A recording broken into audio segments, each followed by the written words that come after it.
Hallelujah hallelujah. आज के যেই সুসমাচার প্রচার হবে और आज का जो सुसमाचार प्रचार होगा সেটা হবে বিশ্বাসের তৃতীয় ধাপ। वो है विश्वास का तीसरा अध्याय। আপনারা আমাদের ইউটিউব চ্যানেলে দেখেছেন প্রথম ধাপ, দ্বিতীয় ধাপ এবং তৃতীয় ধাপ। और आप लोगों ने हमारे YouTube चैनल में देखा है उसका पहला धाप, द्वितीय धाप और तृतीय धाप। মানে তৃতীয় ধাপ এখন শুরু হচ্ছে। मतलब तृतीय धाप जो होगा वो अब होगा।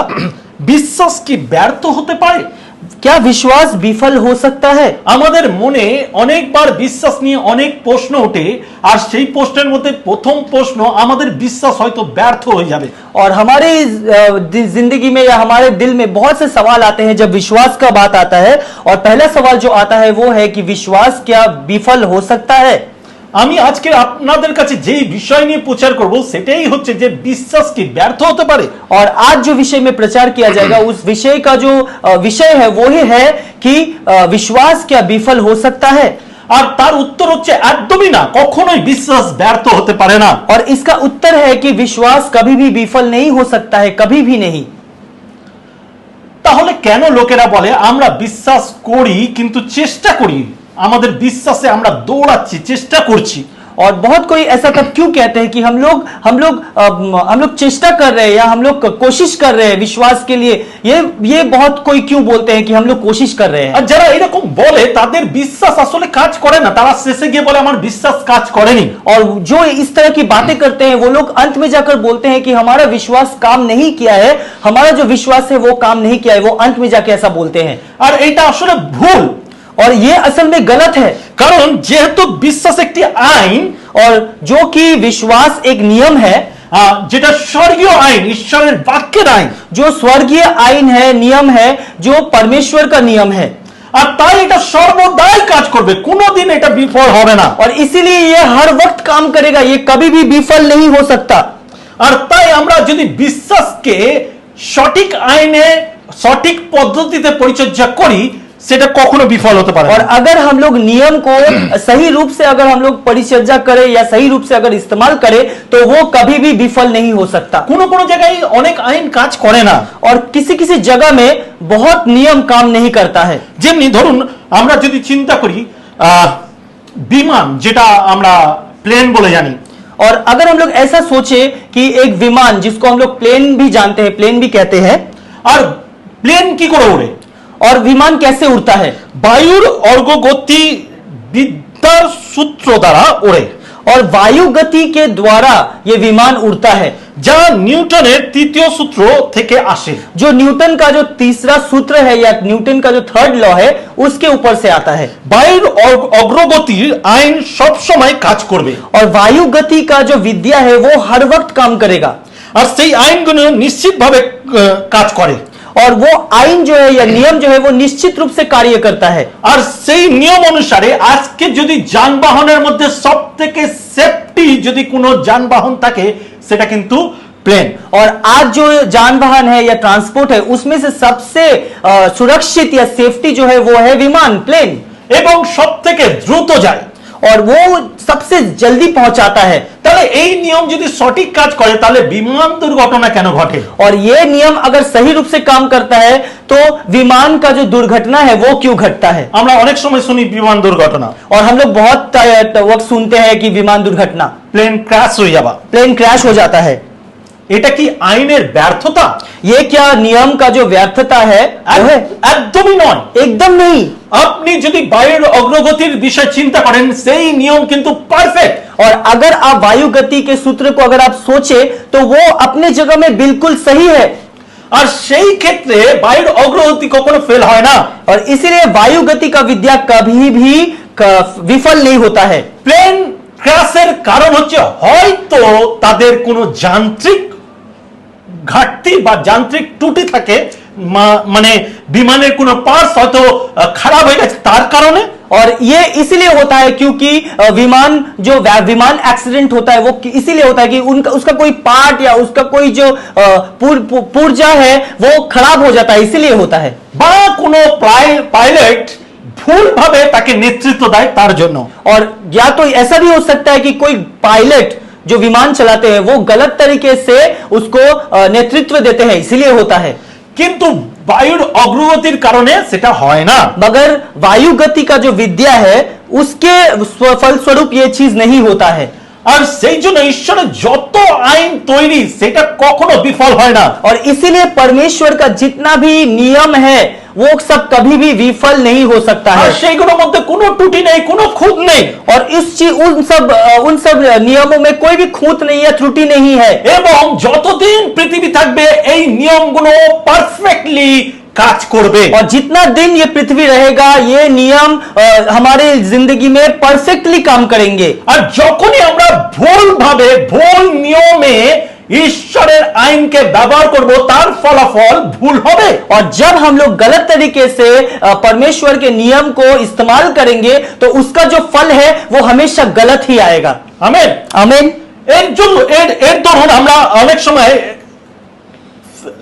পরিস্থিতি বা সিচুয়েশনকে যা দেখি সেই অনুসারে বিচার করে আমরা তার নিয়মটাকে বোঝার চেষ্টা করি। और इसीलिए कभी कभी क्या करते हैं हम लोग उस परिस्थिति के अनुसार उस नियम को हम लोग जजमेंट करते हैं। जिस परिस्थिति को देखते हैं, जिस परिस्थिति को देखते हैं हम लोग उस परिस्थिति को हम लोग समझते हैं और उसी हिसाब से हम लोग उस नियम को मानते हैं। আমেন।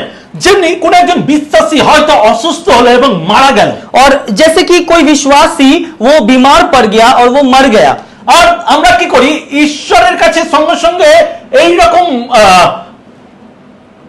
অনুভব করি যে ঈশ্বর আজ তার বিশ্বাস তার জীবনে কাজ করেনি, তাই বা সে ঈশ্বর তাকে সুস্থ করতে চায়নি, তাই সে মারা গেছে। পারফেক্টলি বলছি, ভালো করে শুনবেন। আমরা ওই সিচুয়েশনকে দেখে বুঝি যে ঈশ্বর তাকে সুস্থ করতে চায়নি, তাই সে মারা গেছে। और कोई विश्वासी अगर मर जाता है कोई बीमारी से तो इस सिचुएशन में हम लोग ऐसा सोच लेते हैं कि परमेश्वर ने उसको चंगा नहीं किया इसीलिए वो विश्वासी मर गया। আসলে তা নয়। और असल में ऐसा नहीं है। আমরা যদি ভালো করে বুঝি ঈশ্বরের প্রতি নিয়মটা, তাহলে কিন্তু আমরা বুঝতে পারবো যে আসলে আমরা বিশ্বাসকে সঠিক পদ্ধতিতে কাজে লাগাইনি। और अगर हम लोग इस चीज को अगर सही तरीके से देखें तो हम लोग ये समझ सकते हैं कि विश्वास के नियम को हम लोग सही प्रकार से इस्तेमाल नहीं किए। আমেন। आमीन। ভালো করে মন দিয়ে শুনি। अच्छे से सुनिए। 2000 বা 2023 যদি এখন চলছে, 2023 বছর আগে যিশু যে ক্রুশে মৃত্যুবরণ করেছিল, और 2023 साल पहले यीशु मसीह जो क्रूस पर अपना जीवन दिए थे, তিনি আমাদের অসুস্থতা, আমাদের ব্যাধি সমস্ত কিছু নিজের স্কন্ধে তুলে তিনি ক্রুশারোপিত হয়ে আমাদেরকে সম্পূর্ণভাবে সুস্থতা এবং সমস্ত আরোগ্যতা, সমস্ত সুস্থতা, এমনকি মেন্টালি স্ট্রেস থেকে মুক্ত, সমস্ত শয়তানের আক্রমণ থেকে মুক্ত করেছেন। और यीशु मसीह जब क्रूस पर मरे थे तो उन्होंने हमारे सारे बीमारियों को, हमारे सारे जिंदगी के सब दुख को उन्होंने अपने कंधे पर ले लिया और वो क्रूस पे मर गए ताकि हमें चंगाई मिले, हमें सब दुख से मुक्ति मिले, हमें टेंशन से मुक्ति मिले, हर खराब चीजों से हमें मुक्ति मिले, इसीलिए उन्होंने अपना जीवन दिया था। তার মানে হলো তিনি আজ থেকে 2023 বছর আগে অলরেডি তিনি সুস্থতা দিয়ে দিয়েছে। और इसका मतलब ये हुआ कि 2023 साल पहले ऑलरेडी यीशु मसीह ने हमें वो चंगाई दे दिया है। অলরেডি তিনি পাপের মোচন করে দিয়েছে। और ऑलरेडी उन्होंने हमारे पापों को धो दिया है। অলরেডি তিনি শান্তি দিয়ে দিয়েছে। और ऑलरेडी उन्होंने हमें शांति दे दिया है। কিন্তু আমরা যারা আছি আমরা মনে করি ঈশ্বর আজ আমাকে শান্তি দেবে, আজ আমাকে সুস্থ করবে, আজ আমার পাপের ক্ষমা করবে। और हम लोग ऐसा समझ लेते हैं कि यीशु मसीह आज हमें चंगाई देंगे, आज हमें शांति देंगे और आज हमें सारे दुखों से दूर करेंगे। আজ ঈশ্বর আপনার জন্য কিছু করবে না, কারণ অলরেডি করে দিয়েছে, প্রসেস চালু আছে। और ऑलरेडी यीशु मसीह ने कर दिया है, ऑलरेडी सब कुछ कर दिया है और उसका जो प्रोसेस है वो अभी भी चल रहा है। তার অনুগ্রহ আশীর্বাদ তিনি দিয়ে দিয়েছে। और उनका अनुग्रह, उनका आशीर्वाद उन्होंने ऑलरेडी हमें दे दिया है। তা আমরা গ্রহণ করতে পারি কিভাবে? और उसको हम लोग ग्रहण कर सकते हैं किस तरह से? বিশ্বাসের সেই নিয়মের দ্বারা আমরা সেই সমস্ত কিছু গ্রহণ করতে পারি। ঈশ্বর নতুন করে কিছু করবে না, ঈশ্বর করে দিয়েছে তার 100%, ঈশ্বর দিয়ে দিয়েছে, আমরা গ্রহণ করব আমাদের বিশ্বাস দ্বারা। और हमारे विश्वास के अनुसार, हमारे विश्वास में मजबूत होकर हम लोग इसको ग्रहण कर सकते हैं क्योंकि यीशु मसीह ने सब कुछ पहले से दे दिया है, उन्होंने सब कुछ पहले से कर दिया है, वो और दोबारा नहीं करेंगे। उन्होंने सब कुछ हमारे लिए उन्होंने पहले से कर दिया है। আর অনেক লোক ঈশ্বরকে বোঝাবার চেষ্টা করে যে ঈশ্বর তুমি তোমার পুত্রকে মৃত্যু থেকে জীবিত করেছো আর পাপ মোচনের জন্য তুমি দিয়েছো, আজকের আমার প্রয়োজন তুমি আমার প্রতি করো। আমার বিশ্বাস এখনো স্থির হয়নি যে প্রভু দিয়ে দিয়েছে আমি গ্রহণ করতে পারি।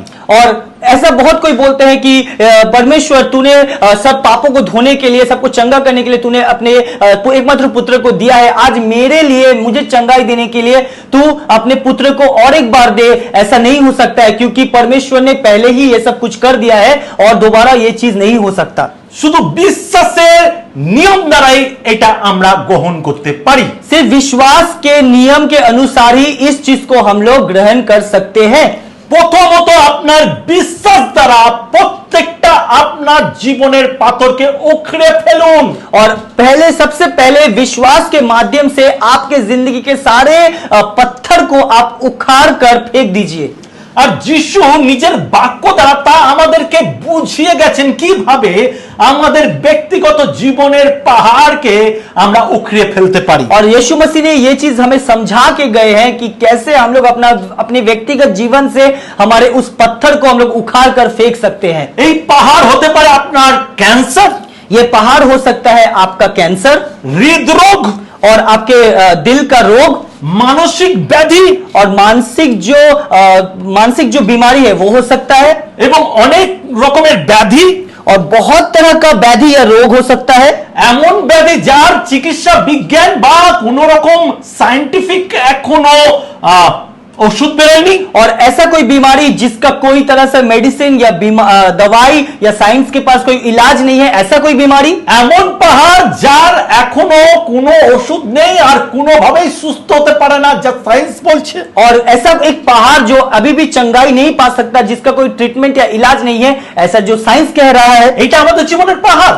ये हमारी जिंदगी का पहाड़ है আমরা এটাকে মজবুত করে দেখি আমাদের জীবনে, और ये हम बहुत गौर से या मजबूती से देखते हैं हमारी এবং जिंदगी में। সেটাকে নিয়ে আমরা খুব বেশি চিন্তিত, খুব বেশি ভাবিত এবং সেটাকে নিয়ে রিসার্চ করি। और इस चीज को लेकर हम लोग बहुत चिंतित हो जाते हैं, बहुत सोचने लगते हैं और इस सब चीजों को लेकर हम लोग रिसर्च करने लगते हैं। এবং শুধু তাই নয়, আমরা আমাদের জীবনের পাহাড়কে আমরা নিজেদের অবিশ্বাস দ্বারা मजबूत करी और हम हमारे जिंदगी के जो पहाड़ है हमारे अविश्वास के कारण उस चीज को हम लोग और भी मजबूत कर देते हैं। আমরা তাকে সাপোর্ট করি যে তুমি কখনো শেষ হতে পারো না, और हम लोग उनको सपोर्ट करते हैं कि तुम कभी भी खत्म नहीं हो सकते। কোনো ডক্টর তোমাকে সরাতে পারবে না আমার জীবন থেকে, कोई भी डॉक्टर तुम्हें मेरे जिंदगी से नहीं हटा सकता, কারোর ক্ষমতা নেই, किसी का क्षमता नहीं है। আমি एक्सेप्ट করে নিতে চাই আমি মৃত্যুকে, और मैं एक्सेप्ट करना चाहता हूं मैं मृत्यु को, আর আমরা সারেন্ডার করি তার কাছে। और हम लोग क्या करते हैं, हम लोग सरेंडर करते हैं उसके আমরা पास। পাহাড় সরাতে শিখিনি, নিয়ম জানি না, और हम लोग पहाड़ को हटाना नहीं सीखे हैं क्योंकि हमें नियम पता नहीं है। আসুন দেখি প্রভু যিশু এই বিষয়ে কি বলছেন। और आइए देखते हैं यीशु मसीह इस विषय में क्या कह रहे हैं। মার্ক তার 11 অধ্যায় 23 পদ, और मरकुस उसका 11 अध्याय का 23 पद में देखते हैं, আমি তোমাদেরকে সত্য কইতেছি যে কেহ এই পর্বতকে বলে উপরিয়া যাও আর সমুদ্রে গিয়ে পড়ো এবং মনে মনে সন্দেহ না করে কিন্তু বিশ্বাস করে যে যাহা বলে তাহাই ঘটিবে তবে তাহার জন্য তাহাই হইবে। और यहाँ पे लिखा हुआ है मरकुस उसका 11 अध्याय का 23 पद में, मैं तुमसे सत्य कहता हूं यदि कोई इस पहाड़ से ये कहे तू उखड़ कर समुद्र में जा गिर और उसके मन में किसी तरह का कोई संदेह ना हो बल्कि विश्वास हो कि जैसा उसने कहा है वैसा ही हो जाएगा तो उसके लिए वैसा ही होगा। Hallelujah hallelujah. এখানে যেটা বলছে আমরা আমাদের ধর্মগ্রন্থের বাক্যের মধ্যে দিয়ে যেটা দেখতে পাচ্ছি যে কেউ যদি যিশুর দেওয়া আদেশ মেনে চলে তবে তাহাদের জীবনের পাহাড় সরতে पारे বা সরতে বাধ্য। और हम अगर हमारे धर्म ग्रंथ में देखें तो यहाँ पे साफ साफ लिखा हुआ है कि यीशु मसीह का दिया हुआ आदेश अगर हम लोग मानते हैं तो हमारे जिंदगी का जितना भी पहाड़ है वो सिर्फ उखड़ कर फेंक सकते हैं। আমরা যদি সেই বাক্যের মধ্যে একটা পয়েন্টে যদি একটু গুরুত্ব দিই और उस वचन के अगर एक पॉइंट में अगर हम लोग उसमें अगर हम लोग ध्यान देते हैं যে কেউ, कोई भी, এই শব্দের উপরে মনোযোগ দিই और ये जो शब्द है कोई भी, इस पर ध्यान दीजिए। এর মানে কি, इसका मतलब क्या है? এটা শুধুমাত্র যারা বিশ্বাসী বা যারা একটা লেভেল প্রাপ্ত লিডার্স পাস্টার এদের জন্য। और ये जो वर्ड है, ये जो शब्द है, कोई भी, ये मतलब क्या, ये कोई बड़ा नेता या बड़ा पास्टर या बड़ा लीडर, ये क्या, ये शब्द क्या उन लोगों के लिए है? বা ঈশ্বরের কোন স্পেশাল আত্মিক পুরুষ বা মহিলা তার জন্য? और या फिर कोई भी बहुत ही विशेष, कोई भी बहुत ही स्पेशल, कोई अत्यधिक परमेश्वर का पुरुष या महिला उनके लिए है? তাদেরই শুধু এই ক্ষমতা আছে? और उनके पास ही सिर्फ ये क्षमता है? যিশু যদি বলেন যে কেহ, यीशु मसीह अगर कहते हैं कोई भी, তার মানে সবাই করতে পারে। इसका मतलब हर कोई कर सकते हैं। যে কেউ মানে আমাদের বলে যে এটি ঈশ্বর নন, কিন্তু যে কোনো মানুষ যদি সিদ্ধান্ত নেয় যে আমার প্রভু, আমি বিশ্বাস করি এই পাহাড় সরে যাবে, আর এই সিদ্ধান্তে স্থির থাকে এবং না নড়ে, তাহলে সেই পাহাড় সরে যাবে। और जो कोई का मतलब है, कोई भी का मतलब है, अगर हमें बोला जा रहा है कि ये परमेश्वर का सिद्धांत नहीं है, अगर हम लोग अपने समस्याओं के पहाड़ को कहे कि उखड़ के गिर जाओ और हमारे हृदय में अगर विश्वास हो, तो विश्वास कीजिए वो चीज आपके लिए होगा। এখানে ঈশ্বরের সিদ্ধান্ত নেবার কিছু নেই, ঈশ্বর অলরেডি দিয়ে দিয়েছে। और यहाँ पे परमेश्वर का सिद्धांत का कोई मतलब नहीं है, क्योंकि परमेश्वर ने पहले से सिद्धांत दे दिया है। নতুন করে ঈশ্বর আবার নতুন করে সিদ্ধান্ত নেবে না। और फिर नए तरीके से परमेश्वर सिद्धांत नहीं लेंगे। এখানে একটা ভুল জিনিস করি আমরা, মনে করি ঈশ্বর এখন কাজ করবে, ঈশ্বর কাজ করবে না, ঈশ্বর কাজ করে দিয়েছে। और हम लोग ऐसा सोचते हैं कि परमेश्वर काम करेंगे, नहीं, परमेश्वर काम नहीं करेंगे, उन्होंने ऑलरेडी काम कर दिया है। এবার যা করার আমার বিশ্বাসের সেই সূত্র, সেই নিয়ম দ্বারা আমাকে করতে হবে। और हमारे में अब मुझे अपने विश्वास के सूत्र के मुताबिक मुझे वो कार्य करना होगा। সেটা আমার জীবনে পাহাড় থাকবে কি থাকবে না, সেটা আমাকে নির্ণয় নিতে হবে। और मेरे जिंदगी में वो समस्या का पहाड़ रहेगा या नहीं रहेगा, वो निर्णय मुझे लेना पड़ेगा। এটা আপনাকে সিদ্ধান্ত নিতে হবে। ये आपको निर्णय लेना पड़ेगा। हालेलुया। हालेलुया। খ্রিস্টদের ভাই বোন, ख्रिस्ट में भाई बहन, এটা একটা গুরুত্বপূর্ণ সিদ্ধান্ত। ये एक बहुत ही महत्वपूर्ण सिद्धांत है। এটা একটা এমন আমন্ত্রণের বিষয়, ये एक ऐसा आमंत्रण का विषय है যেখানে বলা হচ্ছে যে কেউ আসতে পারে। यहाँ पे इस आमंत्रण का मतलब है कि कोई भी आ सकता है। সবাইকে, কোনো নির্দেশিকা নেই এরা আমার ফ্যামিলি, এরাই শুধু আসবে আর ও আসতে পারবে না। এটা ওপেন ইনভিটেশন। ये एक खुला हुआ आमंत्रण है, ऐसा नहीं है कि वो मेरा परिवार है वो आ सकता है, वो मेरा परिवार नहीं है वो नहीं आ सकता है। ये एक ओपन इनविटेशन है जो हर कोई आ सकता है। ধরুন আপনার পরিবারে কারোর বিয়ে, सोचिए आपके परिवार में किसी का शादी है, আপনি লেটারে লিখে দিলেন বা কোন নিউজ ছাপিয়ে দিলেন বা কোন অ্যাডভার্টাইজমেন্ট দিলেন টিভিতে, যে যে খেতে চাই এই বিবাহে আপনারা সবাই আসতে পারেন। और ऐसा है कि आप कहीं पे लिख दिए या कोई न्यूज़पेपर में छपवा दिए कि जो कोई भी चाहे इस शादी में आके खाना खा सकता है। আর একদম সহজ কথায় বলতে পারি, যত ইচ্ছা তত খেতে পারে। और एक सरल भाषा में अगर कहे कि जितना मर्जी आप खाना खा सकते हैं, আনলিমিটেড, अनलिमिटेड। অসম্ভব। और अनलिमिटेड मतलब एकदम कोई त्रुटि नहीं है, आप खा सकते हैं যত খুশি। जितना खुशी। আর এটা তখনই ঘটবে যখন আপনি সিদ্ধান্ত নেবেন যাবার। और ये तभी घट सकता है जब आप सिद्धांत लेंगे वहां पे जाने का। আপনারা যে কেউ এটা সিদ্ধান্ত নেন যে আমার জীবনের পাহাড় সরবে, আপনাকে এটা জানতে হবে ঈশ্বর অলরেডি আপনার জন্য করে দিয়েছে, ইনভিটেশন ওপেন। और আপনাকে শুধু গ্রহণ করার বিষয় আছে। और अगर आप ऐसा समझते हैं या विश्वास करते हैं कि मेरा पहाड़ पहले से हट चुका है, मेरा पहाड़ और नहीं है, तो ये चीज आप सोचिए परमेश्वर ने पहले से कर दिया है। ये एक ओपन इनविटेशन है, एक खुला आमंत्रण है परमेश्वर का तरफ से आपके लिए। আমেন। आमीन। এই ইনভিটেশন কিভাবে গ্রহণ করবেন? ये इनविटेशन या ये जो आमंत्रण है ये किसको किस तरह से ग्रहण करेंगे, কিভাবে এই ভোজে আপনি খাবেন, और किस तरह से इस भोज में आप खाएंगे। এই পাহাড় সরাবার উপায় হচ্ছে আপনাকে পাহাড়ের সঙ্গে, আপনার প্রবলেমের সঙ্গে, আপনার রোগের সঙ্গে আপনাকে কথা বলতে হবে। और इसका मतलब है कि आपको आपके पाप के साथ, आपके रोग के साथ, आपके दुर्बलता के साथ, आपके समस्या के साथ आपको बात करना होगा। আপনাকে কথা বলতে হবে, आपको बात करना होगा। আমাদের সময় নেই ঝুলিয়ে আমরা অনেকে আছি যারা বিশ্বাসী তারা আঁচল পেতে প্রার্থনা করে, প্রভু দাও, প্রভু দাও, প্রভু দাও। और बहुत विश्वासी है जो अपने झोली को फैला के प्रार्थना करते हैं कि प्रभु दो, प्रभु दो, प्रभु दो। আর পবিত্র আত্মা বলে, হ্যালো হ্যালো হ্যালো, আরে তোমাকে দিয়ে দেওয়া হয়েছে, চাইছো কেন? দিয়ে দেওয়া হয়েছে, একসেপ্ট করো, গ্রহণ করো। নো। और पवित्र आत्मा बोलते हैं, अरे तुम क्या कर रहे हो, तुम क्यों मांग रहे हो, तुमको तो दे दिया गया है, तुम सिर्फ उसको ग्रहण करो, तुमको पहले से दे दिया गया है। Hallelujah, hallelujah. আমাদেরকে সেই প্রবলেমের সঙ্গে কথা বলতে হবে। और हमें उस समस्या के साथ बात करना होगा। প্রবলেমকে আমরা যেরকম মজবুত করি, একটু আগে বললাম, और जैसे प्रॉब्लम्स को हम लोग और भी मजबूत कर देते हैं, ওইটা না করে আমাদের প্রবলেমের সঙ্গে কথা বলতে হবে এবং অপোজিট কথা বলতে হবে। और प्रॉब्लम के साथ हमें बात करना पड़ेगा और विपरीत रूप से प्रॉब्लम के साथ बात करना पड़ेगा। আর কথা বলতে হবে কি? और बात क्या करना होगा? অনেক বিশ্বাসী অসুস্থতা, রোগ বা তাদের জীবনে যা কিছু ভুল তা নিয়ে কথা বলতে থাকে, মানে শেয়ার করে একে অপরের সঙ্গে। और बहुत विश्वासी है कि अपने समस्या, अपने दुर्बलता या अपने बीमारी को लेकर एक दूसरे से बातचीत करते हैं, এবং সে মানে যতটা হয় তার থেকে বাড়িয়ে বলে। और जितना होता है उससे और भी बहुत गुना ज्यादा बढ़ाकर बोलते हैं।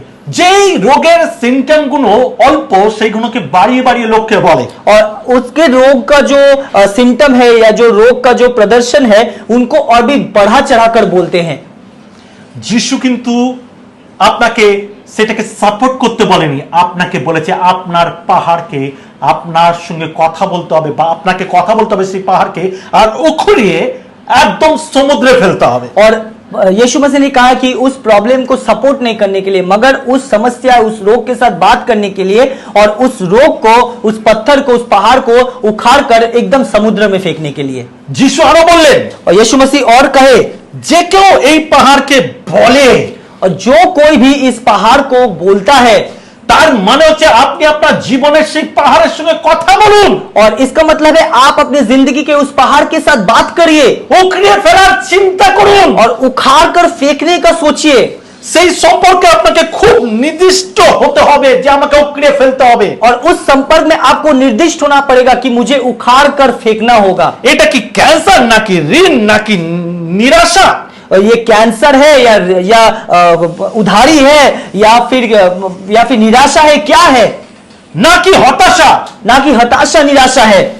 এটি যাই হোক না কেন, ये जो भी हो क्यों ना, এটা যাই হোক না কেন, ये जो भी हो क्यों ना, আপনি এটিকে আপনার জীবন থেকে উখড়ে ফেলতে পারেন।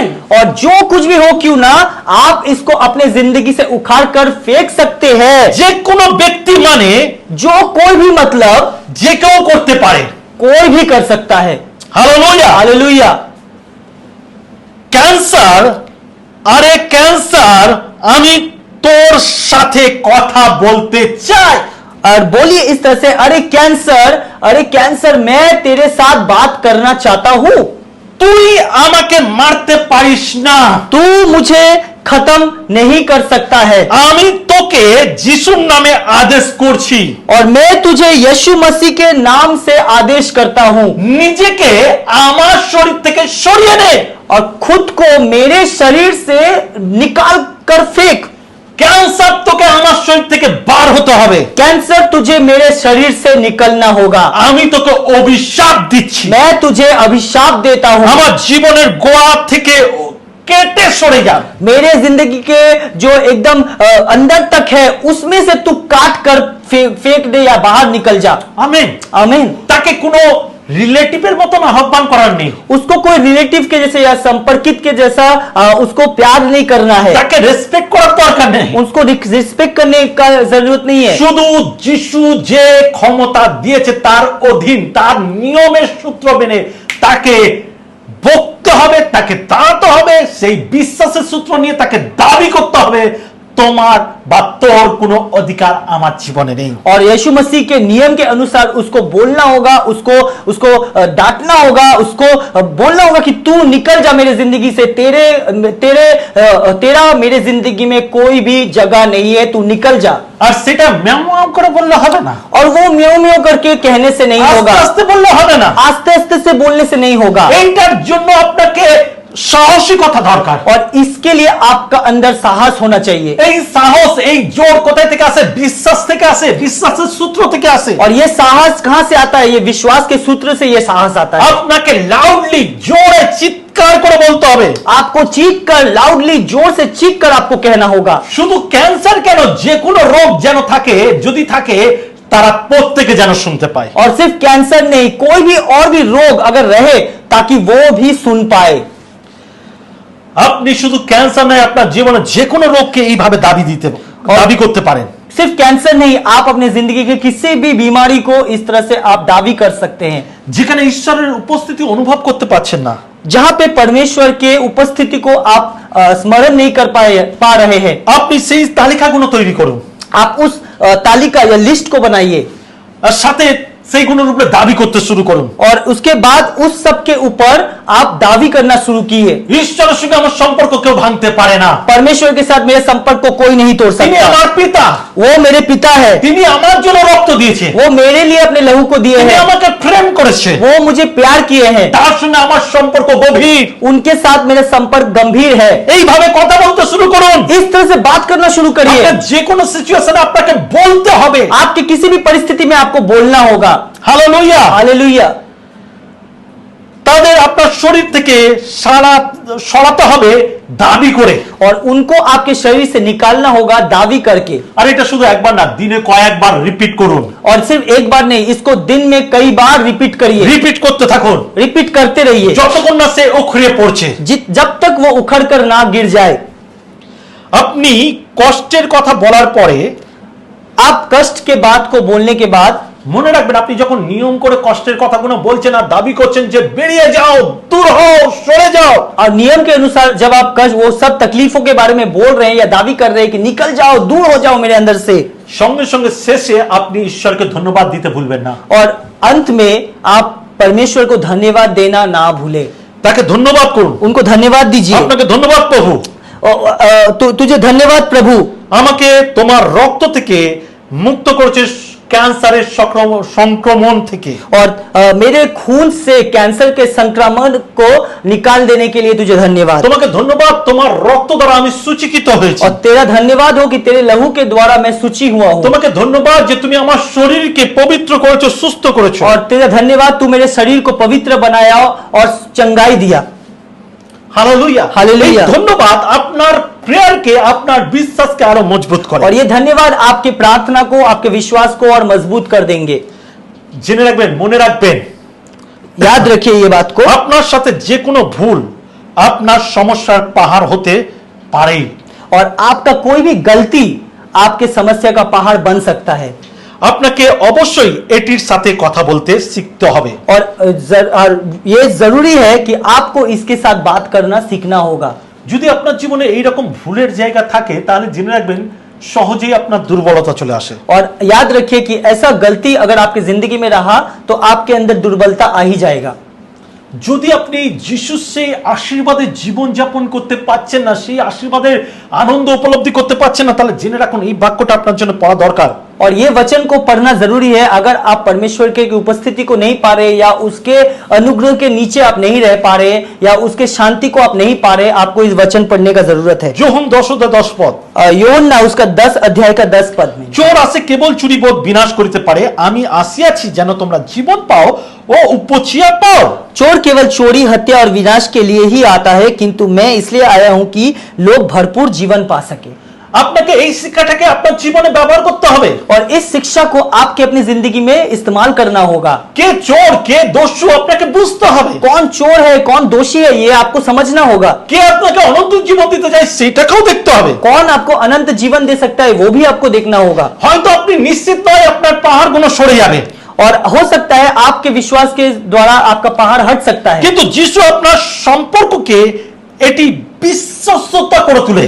और परमेश्वर आपके संपर्क को और भी विश्वसनीय कर देता है। বিশ্বাসের সম্পর্ক, খ্রিস্টের সঙ্গে আপনার সম্পর্ক চোরের সঙ্গে নয়, দস্যুর সঙ্গে নয়, কিন্তু খ্রিস্টের সঙ্গে অনন্ত জীবনের সঙ্গে সম্পর্ক আপনার বিশ্বাসকে আরো মজবুত করে দেয়। कोई चोर या कोई दोषी के साथ नहीं, मगर परमेश्वर के साथ आपके संपर्क को और भी मजबूत कर देता তার है। সাথে এটাও মনে রাখতে হবে, আপনি আপনার বিশ্বাস রাখতে পারুন চান না পারুন, যিশু কিন্তু আপনার উপরে বিশ্বাস করে যে আপনি এই পাহাড় সরাতে পারেন। और आप अपने विश्वास पे स्थिर रहिए या ना रहिए, मगर यीशु मसीह जानते हैं, उनको विश्वास है कि आप खुद से अपने पहाड़ को हटा सकते हैं। আর আমরা যদি তা করতে না পারি, और अगर हम लोग वो नहीं कर पाते हैं, কিন্তু যিশু তো আমাদেরকে নির্দেশ দিচ্ছে, তিনি আমাদেরকে আদেশ দিচ্ছে যেন আমরা এটা করি।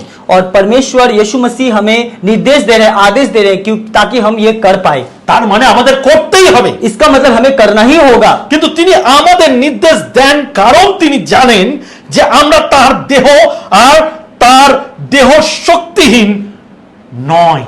और ये हमें निर्देश इसीलिए देते हैं क्योंकि वो जानते हैं कि हम लोग उसके शरीर के बदौलत शक्तिहीन नहीं है।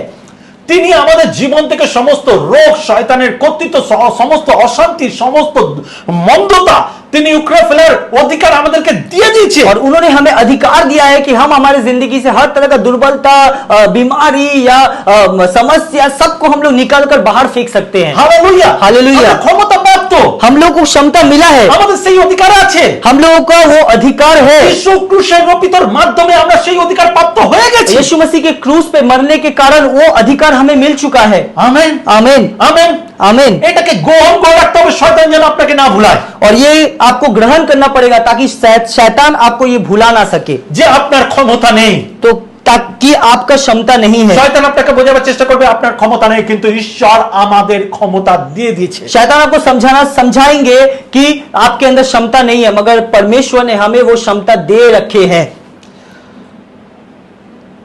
2 নম্বর পয়েंट, दूसरा पॉइंट, ঈশ্বরের রাজ্য আমরা আমাদের বাক্য দ্বারা পাহাড়গুলো সরিয়ে ফেলি। और परमेश्वर के राज्य में हम परमेश्वर के वचन द्वारा हमारे जिंदगी के सारे पहाड़ को फेंक सकते हैं, हटाकर। এখন আমি চাই আপনারা গভীর মনোযোগ দিন। और अभी हम चाहते हैं कि आप बहुत ध्यान से आप इसको सुने। তিনি আমাদের এই পাহাড়কে বলতে নির্দেশ দিয়েছিলেন, और वो हमें इस पहाड़ को बोलने के लिए निर्देश दिए हैं, দূর হও এবং সমুদ্রে নিক্ষেপ করো। दूर हो जाओ और समुद्र में जाके गिरो। তার মানে হলো মুছে ফেলা। इसका मतलब है साफ कर देना। এটা একটা আদেশের প্রার্থনা। ये एक आदेश का प्रार्थना है। আপনি ঈশ্বরের কাছে এটি ব্যবহারের জন্য ভিক্ষা চাইছেন না। आप इसको इस्तेमाल करने के लिए आप परमेश्वर के पास आप भीख नहीं मांग रहे हैं। এটা ভিক্ষা চাওয়ার বিষয় নয়, ये भीख मांगने का विषय नहीं है, কিন্তু আপনি সেই পাহাড়টিকে সরাতে এবং সমুদ্রে নিক্ষেপ করার আদেশ দিচ্ছেন। और आप उस पहाड़ को आप समुद्र में गिरने का आदेश दे रहे हैं। এটা নম্রভাবে নয়, দাবি করে গাম্ভীর্য পাওয়ার নিয়ে বলা উচিত। और ये नम्रता से नहीं, मगर गंभीर रूप से और बहुत ही शक्तिशाली रूप से आपको ये दावी करना है। অনেক বিশ্বাসী তাদের অসুস্থতায় মারা গিয়েছিলেন কারণ তারা কখনই তাদের অসুস্থতা দূর করার আদেশ দেননি। और बहुत विश्वासी अपने बीमारी के कारण मर चुके हैं क्योंकि उन्होंने अपनी बीमारी को हटाने के लिए आदेश नहीं दिया था। আদেশ দিতে চায় না, তারা প্রার্থনা করে প্রভু সুস্থ করো, সুস্থ করো, সুস্থ করো। প্রভু বলে আমি করে দিয়েছি। और वो सिर्फ प्रार्थना करते हैं, प्रभु चंगाई दो, चंगाई दो, चंगाई दो। प्रभु कहते हैं कि मैंने तुम्हें चंगाई दे दिया है, তোমার ক্ষমতা আছে, तुम्हारे पास क्षमता है, তুমি आदेश করো। तुम आदेश करो। আদেশ না করে ভয়ে জর্জরিত হয়ে ঘরে শুয়ে থাকা, और आदेश नहीं करके डर के मारे कांपते हुए घर में सोकर रहना। তারা ঈশ্বরকে তাহাদের সুস্থ করার জন্য প্রার্থনা করতে থাকেন যখন বাস্তবে ঈশ্বর ইতিমধ্যেই তাদের সুস্থ করেছেন। और वो लोग सिर्फ प्रार्थना करते रहते हैं अपनी चंगाई के लिए, में वास्तविक रूप से परमेश्वर उनको चंगाई दे चुके हैं।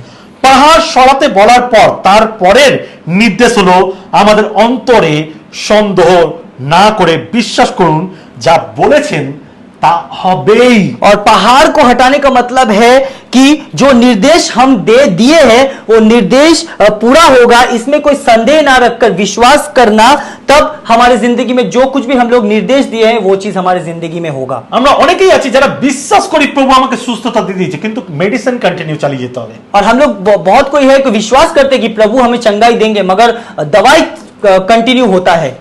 আর আমি বিশ্বাস করি প্রভু আমাকে সুস্থ করেছে, কিন্তু আরেকবার ডাক্তারকে দেখে নিতে হবে, ব্লাড টেস্ট করে নিতে হবে। और मुझे पता है परमेश्वर ने मुझे चंगाई दे दिया है, मगर फिर भी मुझे डॉक्टर को एक बार दिखाना पड़ेगा, ब्लड टेस्ट करवाना पड़ेगा। আপনি সন্দেহ করছেন। आप संदेह कर रहे हैं। আমাদের অন্তরে সন্দেহ না থাকার মানে কি? और हमारे अंदर संदेह नहीं रहने का मतलब क्या है? এর অর্থ আপনি যা প্রার্থনা করেছেন তার বিপরীতে কল্পনা করবেন না।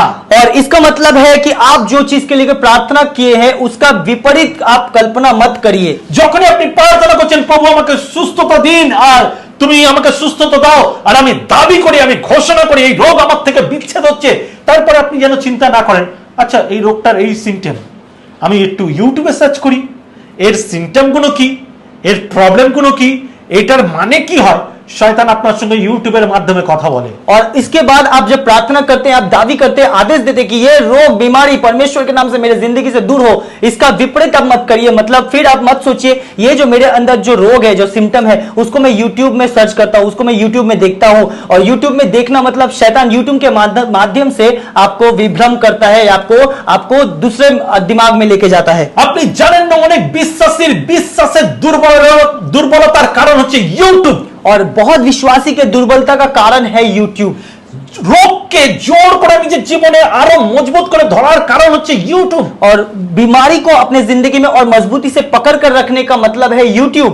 আমি ইউটিউবকে খারাপ বলছি না, আপনার চিন্তাধারাকে খারাপ বলছি। और मैं यूट्यूब को बुरा नहीं कह रहा हूं, मैं आपके सोच विचार को बुरा कह रहा আপনি हूं। সার্চ করেন যে এর রোগের আরো কি কি ভয়ানক বা পরিস্থিতি খারাপ হতে পারে। और आप ये सर्च करते हैं कि ये जो रोग है, ये जो रोग मेरे अंदर है, इसका और भी बुरा परिस्थिति क्या हो सकता আর है। আপনি তার উপরে ফলো করেন এবং তার দিকে এগিয়ে যান। और आप इस चीज को फॉलो करते हैं और इसी को सोच में रख के आप आगे बढ़ते हैं। অথচ ঈশ্বর বলছে তোমার পাহাড়কে তুমি আদেশ করো আর উখড়ে ফেলে দাও। और परमेश्वर आदेश कर रहे हैं कि बोल रहे हैं कि तुम अपने पहाड़ को आदेश करो और उसको उखड़ कर गिरने के लिए আপনি कहो। যখন বলছেন তখন তার বিপরীত কোনো কিছু আর চিন্তা করা উচিত নয় এবং তার বিষয় আর ভাবাই উচিত নয়, কারণ আপনি সুস্থ হয়ে গেছেন। और इसका मतलब है कि जब आप ये निर्देश कर रहे हैं तो इस चीज को ना सोचना, इसका विपरीत ना सोचना और इस चीज को अपने दिमाग से निकाल देना, यही आदेश किया जा रहा है। Hallelujah hallelujah. আপনি পাহাড়কে যা বলেছেন তার সাথে কোনো বিবাদ বোধ নয়, এমন কোনো ছবি বা কল্পনা যুক্ত থাকা দরকার নেই। और आप जो चीज आदेश की है अपने पहाड़ों के बारे में, उस चीज के विषय में विपरीत कोई चीज कल्पना करना या उसको चित्र के रूप से अपने दिमाग में बना लेना, ये चीज का आदेश नहीं है। Hallelujah hallelujah. শীঘ্রই আপনি বাস্তবিকভাবে সেই প্রার্থনা প্রকাশ হচ্ছে দেখতে পাবেন। और वो जो प्रार्थना है आपका, वो चीज प्रकाश हो रहा है या सच हो रहा है, ये चीज आप अपने जिंदगी में होते हुए देख पाएंगे। আপনি শুধু চিন্তা করতে শুরু করুন আপনার পাহাড় সরে গেছে। आप सिर्फ सोचिए कि आपका पहाड़ जो है वो दूर हो गया है। আপনি ধন্যবাদ দিন। आप धन्यवाद दीजिए। একজন সুস্থ ব্যক্তি যা করে তা করতে শুরু করুন, কারণ আপনার পাহাড় সরে গেছে। और एक स्वस्थ चंगा व्यक्ति जो करता है वो करना शुरू करिए, देखिए आपका जिंदगी से आपका सब कुछ दूर हो जाएगा। হালেলুয়া। हालेलुया। এছাড়াও বাইবেলের এই বাক্য একটি খুব গুরুত্বপূর্ণ বিষয় লক্ষ্য করা যায়। और बाइबल के इस वचन को बहुत ही महत्वपूर्ण तरह से देखा जा सकता है। যে বিশ্বাসের কথা একবার বলা হয়েছে কিন্তু বলার কথা তিনবার উল্লেখ করা হয়েছে। और विश्वास का बात जो बोला गया है, उस विषय को 3 बार बोलने के लिए बोला गया है।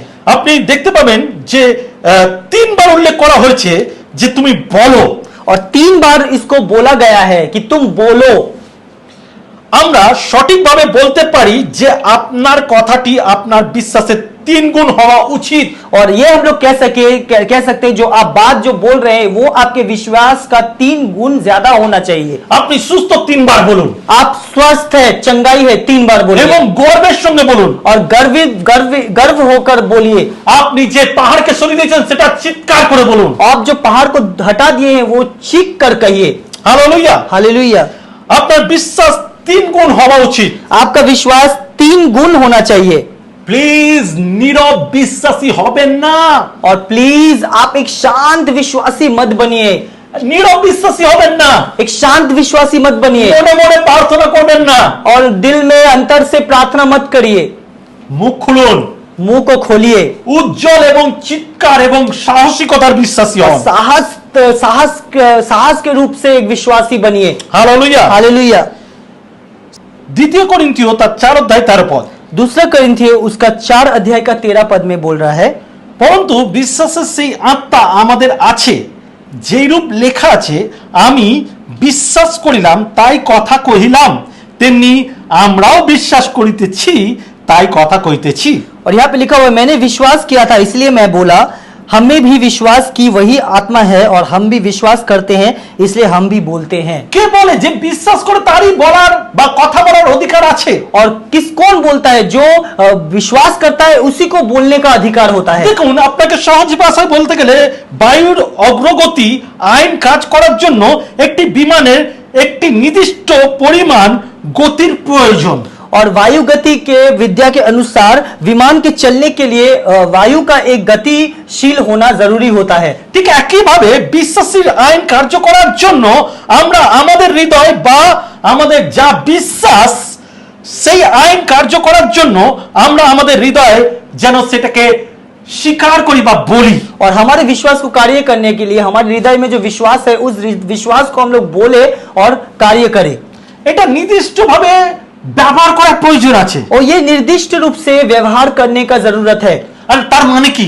इसका मतलब क्या हुआ? তাহলে আমাদের মুখে বলতে হবে, পাহাড়ের সাথে কথা বলতে হবে। और इसका मतलब है हमें मुंह से कहना होगा, हमें पहाड़ से बात करना होगा। আপনি এটাকে সরতে বলতে হবে। और आपको ये चीज बोलना पड़ेगा। আপনাকে এটাকে সরাবার জন্য আপনাকে বলতে হবে। और इस चीज को हटाने के लिए आपको बोलना होगा। আর যদি না বলেন তাহলে সরাতে পারবেন না। और अगर नहीं बोलते हैं तो आप हटा नहीं सकते। আমেন। आमीन।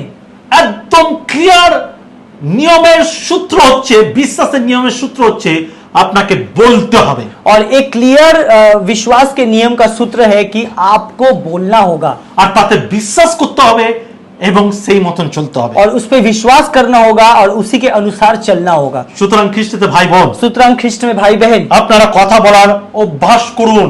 आप बात करने का अभ्यास करिए বিশ্বাস দ্বারা আপনার পাহাড়ের সাথে কথা বলুন और विश्वास के माध्यम से आपके पहाड़ों के साथ आप बातें करिए এবং তাদেরকে এক এক করে উখড়ে ফেলুন। और उसको एक एक करके उखाड़ कर फेंकिए এক এক করে উখড়ে ফেলুন। और एक एक करके उखाड़ कर फेंकिए। কোন পাহাড় ঈশ্বরের একটি সন্তানের সামনে দাঁড়াতে পারে না। कोई भी पहाड़ परमेश्वर के संतान के सामने में खड़ा नहीं हो सकता है। আপনি কথা বলা শুরু করুন। आप बात करना शुरू करिए। আপনার স্বীকারোক্তি আপনার জীবনের আশীর্বাদ এবং ঈশ্বরের মহিমা আনবে। और आपका स्वीकार करना आपके जिंदगी में परमेश्वर का आशीर्वाद और उसका महिमा आपके जिंदगी में लाएगा। আপনার লাইফের টেস্টিমনি হতে শুরু করেছে। आपके जिंदगी का टेस्टिमनी होना शुरू আপনি करेगा। বিশ্বাস করুন, এই সূত্র, এই নিয়মের সূত্রকে যদি আপনি চালু করেন, আপনার লাইফের টেস্টিমনি লাইন লেগে যাবে। और अगर आप इस नियम के सूत्र को व्यवहार करना सीख जाते हैं तो आपकी जिंदगी का टेस्टिमनी का लाइन लग जाएगा। আর আপনি একজন প্রকৃত বিশ্বাসী হয়ে মণ্ডলীভুক্ত হয়ে সত্যিকারের বিশ্বাসের কাজ করবেন। और आप एक सत्य रूप से विश्वासी बनकर मंडली से युक्त होकर आप एक विश्वासी के अनुसार कार्य करेंगे। আমেন। आमीन। মনে রাখবেন, याद रखिए, যিশু আবার নতুন করে দেবে না, যিশু অলরেডি দিয়ে দিয়েছে। यीशु मसीह फिर नई तरह से नहीं देंगे, उन्होंने ऑलरेडी दे दिया है। এবং আপনার বিশ্বাসের স্বীকৃতি বা স্বীকার করা আপনার জীবনের একসেপ্ট করা হবে। और आपके जिंदगी में स्वीकार करना मतलब आपकी जिंदगी में आपके सभी चीज को स्वीकार करना होगा আর পাহাড়কে উখড়ে ফেলতে হবে और पहाड़ को उखाड़ कर फेंकना होगा। বলার মাধ্যমে, बोलने के माध्यम से, বিশ্বাসীর বলার মাধ্যমে। विश्वास से बोलने के माध्यम से। আমেন। आमीन। আমেন। आमीन। ঈশ্বর আপন বাক্যে আশীর্বাদ। परमेश्वर अपने वचन में आशीष करे। हालेलुया। हालेलुया।